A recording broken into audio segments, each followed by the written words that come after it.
daquelas de arrepiar o cabelo. Um pastor Silvan da Silva, de 41 anos, que congregava em uma igreja lá na 312 de Samambaia.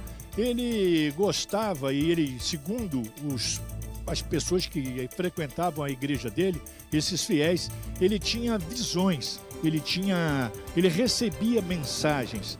E aí ele sempre passava essa história para as pessoas. E muitas pessoas, algumas das previsões que ele fez aconteceram. E aí as pessoas passaram a acreditar demais nele. E ele, a bem da verdade, era um grandíssimo sem vergonha. O que ele fazia? Ele chegava para alguma pessoa e falava: eu recebi uma mensagem que a sua mulher vai morrer. E aí, para você poder livrá-la da morte, nós temos que fazer um trabalho. Só que o trabalho dele era de cunho sexual. E aí, várias vezes ele fez isso, pelo menos 5 pessoas compareceram à delegacia informando essa situação.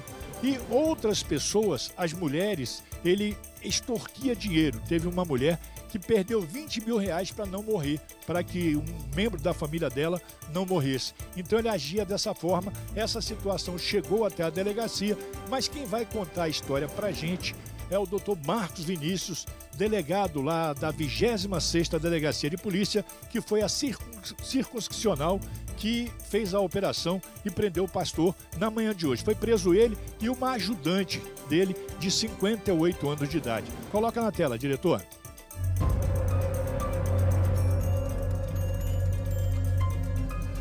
As denúncias chegaram, a princípio, através de uma vítima que, um pouco constrangida, falou que foi violentada sexualmente após ter sofrido algumas chantagens do pastor. O pastor ele era bastante reconhecido aqui na comunidade de Samambaia, e o reconhecimento dele era principalmente por ele ter visões, revelações de Deus, que geralmente acabavam, por algum motivo, se concretizando. Então, os fiéis na igreja dele tinham esse medo, esse receio das visões, e quando o pastor falava ter recebido a mensagem de Deus, ele fazia algumas exigências das vítimas, que geralmente eram exigências de cunho sexual, para que a vítima não tivesse consequências maléficas. As vítimas, em geral, são do sexo masculino, principalmente quando se trata de atos sexuais. Já em relação às extorsões, os alvos se limitavam basicamente em vítimas mulheres, do sexo feminino. Inclusive uma que a gente tem aqui o registro, fez uma transferência, um importe de 20 mil reais, pois estava com medo de que seus familiares viessem a ter algum prejuízo na saúde, alguma doença ou até mesmo o falecimento de algum ente querido, porque o pastor disse ter recebido essa visão e que, para que isso não acontecesse, ela teria que fazer essa transferência. Até o momento a gente tem conhecimento de 5 vítimas, entre extorsão e violação sexual mediante fraude, mas também a gente tem conhecimento que há outras vítimas que ainda não se sente encorajada a dar aqui o seu depoimento. Tem vítimas que ainda são menores, mas essas também preferiram não se identificar. Ele foi preso onde, doutor? Ele foi preso na residência, que ele estava morando recentemente, na região de Vicente Pires. O que aconteceu? Por que estás assim? Triste, abatido, querendo parar. O que aconteceu? Pra querer desistir. Então, ele vai responder pelos crimes de violação sexual mediante fraude por ao menos 15 vezes, extorsão, pode pegar até 17 anos de prisão. Mas as investigações continuam? Continuam, principalmente a gente espera receber novas informações que venham a dar mais elementos para que a gente possa estar levando ao completo entendimento dessa situação e desses abusos que o pastor cometia.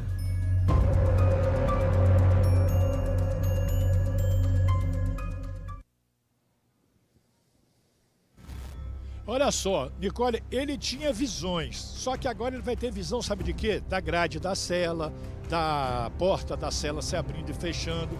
Essas visões ele vai ter agora, porque era um cara pernicioso, extremamente covarde, né? Porque as pessoas acreditavam nas visões que ele tinha. Ele jogava essa conversa: não, eu tive uma visão que o seu parente vai morrer. E aí ele acabava violando sexualmente ou violentando sexualmente alguns membros da igreja, geralmente os homens. Das mulheres ele tirava dinheiro, ele extorquia financeiramente. Então a investigação está em andamento, né? A Polícia Civil continua trabalhando para poder descobrir mais vítimas. Teve gente que foi vítima, mas não quis fazer ocorrência, não procurou a delegacia, até pela vergonha, né? Até pelo que aconteceu de vergonhoso com essa pessoa. Essas pessoas não procuraram o doutor Marcos, doutor Gleice, os delegados lá da 26ª ou de outra delegacia, porque ele congregava na 312 de Samambaia. Ele morou um tempo na região de Samambaia, agora ele estava morando em Vicente Pires. Provavelmente com a grana que ele tirou da galera, ele conseguiu alugar uma casa em Vicente Pires e ele estava residindo lá. Inclusive foi o local que ele foi preso pelas equipes da Polícia Civil, pessoal da 26ª DP. Então quem foi vítima, procurar a delegacia, procurar aí a polícia. E mais uma vez, a Nicole já falou isso aqui, eu já falei, todos nós que trabalhamos, falamos sempre. Gente, não existe nenhuma igreja que peça favores sexuais, não existe isso. Ninguém vai salvar ninguém com sexo. Você vai salvar com oração, com reza, com benzimento, com o que seja, mas sexo não existe. Isso é pilantragem, quem faz isso é criminoso, tem que ser denunciado. A Polícia Civil tem que ser avisada, a Polícia Militar, se for na hora, é flagrante, tem que ser avisada, para que você, de repente, você mulher, você homem, você criança, você adolescente, não caia nas garras de um pilantra como esse, Nicole.